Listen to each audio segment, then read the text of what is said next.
Hey, Shauna. Hey, Michael. Hey, you know I was at home watching You were tonight. not. You were back there causing trouble. Don't even try it. Back there causing trouble. I would never admit to that. At home, hello, good evening. Michael Riley joining my illustrious co-host who's done a wonderful job tonight along with Amani And Nancy. Nancy Lopez. Shout out to Nancy Lopez Media. She handles a lot of public relations She really work. does. She's a lot of places. And look at all the people, that she works with and the great guests that she introduces us to. So, Nan, we appreciate you, man. And I was just so proud. And I really just wanted to watch tonight, Shauna. But I can't resist when my man, Mr. Willis Phelps is in the house. I got to get in on this conversation.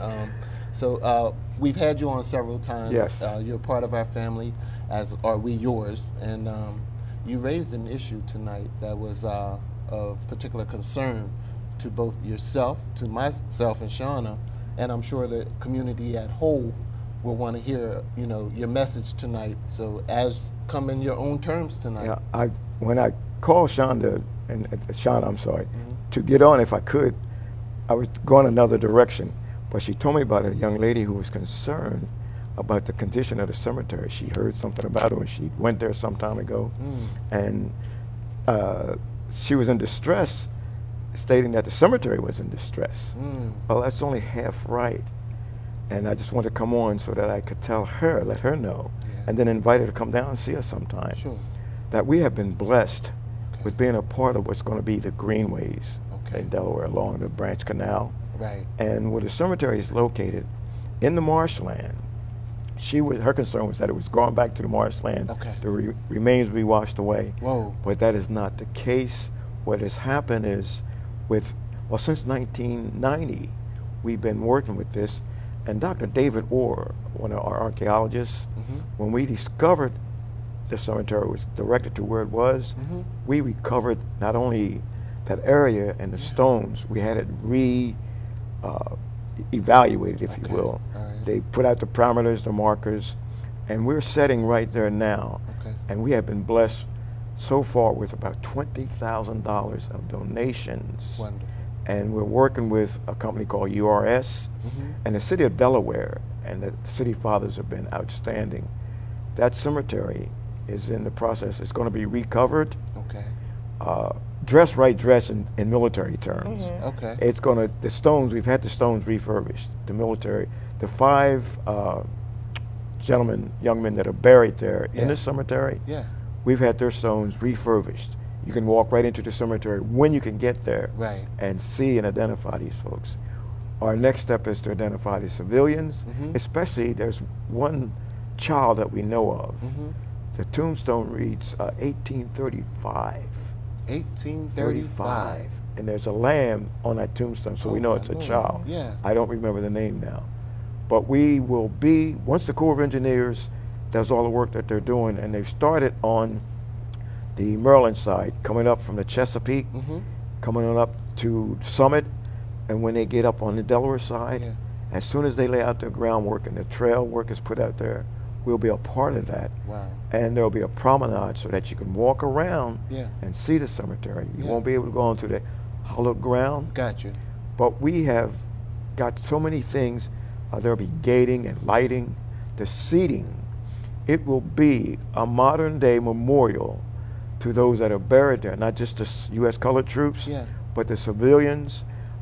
We were just contacted by a 3 times great granddaughter of Private James H. Albert, whom I portray in telling the story, and she just can't wait to get up face to face with us. And this is where we're going. We have been blessed. So for that young lady that's in distress, tell her not to stress out. The cemetery is in good hands. The Friends of the African Union Cemetery, Miss Linda Beck, her daughter Tracy West, Miss Linda Orr, Linda Price, who is they're Delaware City residents, and they're well connected to the area. We will keep this. We have saved the cemetery, and the blessing has been with Delaware City and the residents there. Krabby Dick's. It's just. I'm elated to be able to be a part of this, to be the president of the committee, and to be a part of this recovery, if you will. Go ahead, Sean. Mr. Phelps, my friend also mentioned that there was a bill around 2008. Are you familiar with that at all? I promised her that I would mention it. A bill around 2008? A bill around 2008 to help with this effort? Well, there's an organization, a cemetery recovery organization, that is a state and federal organization. And they look at distressed cemeteries. If you're able to write a grant, writing grants sometimes takes a special talent. Yeah, it does. They look at your situation and they donate to you. We've been helped. When I mentioned the $10,000, $15,000, and a lot of private donations coming in. Right. We put out flyers and you become a stakeholder. Well, that organization is there, and it's there to help assess cemeteries. I was approached by a member of the organization, and they want me to be a board member, and I didn't know whether we could do that, but it turns out I can be a board member to help other cemeteries and other folks, so I'm looking at that. But God is good, and we have this connection, and these folks whose shoulders we stand, we will honor them going into this 150th year of the emancipation, the sesquicentennial. So she need not worry. She'll know how to get in touch with me through you, I will. And we'll keep her updated on how things are What going. were you going to say? Well, what I was going to say was, and I believe he may have touched on it, but I was going to say, how does one become a friend of your organization? I'm going to have to leave this with you. I hate reading from my notes. We can post it. Yeah, we'll take care of that. I'll leave it with you. I'll leave you the address. Yeah. It's a post office box in Delaware City. There's a phone number. Right. And of course, they can call me. Yeah. You have my cell phone We number. do. Yeah. Call me and I'll give them directions that way too. Yeah. But we have levels of stakeholders. Absolutely. And you look at the level that you can afford. Yep. And if you want to help us out in doing this, because it is our heritage. Yeah. Oh, go ahead, Mr. Phelps. I'm sorry. It is our heritage, and it's American history, not Absolutely. just African American history, but American history. You took it where I was trying to get to also, because when you mentioned about the child's grave with the date of 1835, and you mentioned not only preserving the burial sites of the colored soldiers, but also the civilians. Right. So important for us to pay our respects, because the remains during their contemporary times were unceremoniously disposed of. These were human beings, and I look at things such as the condition of some of our predominantly African American cemeteries here in the city of Wilmington. Just think, each one of those lives deserves dignity. At rest. And when you see, and I understand money's a part of it, but when you see the condition of certain cemeteries versus the condition and upkeep of others, it grieves the soul. Yes. And yes. I think that you've been very effective, and I hope you can branch out. And you said you were offered an opportunity to possibly work with other cemeteries. Yes. I really appreciate your carrying that mantle, and I give you much respect.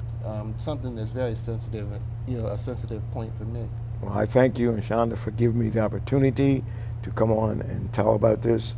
And as things progress, I'll just let you know, and if I can come back and keep people up to date, Always. I'll appreciate it very much. I knew we had a packed show tonight, but I knew I had to have you on. Yes. Thank you so much. Now, also, Mr. Phelps has an item that I hope to get a camera shot of. I hope we did. I know that we're getting the Right, countdown. he did. Oh, he did? Yes. Oh, okay. I was just wrapped with this conversation. I couldn't even see what was going on, So we do want to thank you all for watching at home and ask you to stay tuned for the Congo Hour. We want to thank all of our guests that came and joined us this evening, and especially you for tuning in. We'll see you next time. I am Shauna. I'm Michael. And we'll see you soon. Take care.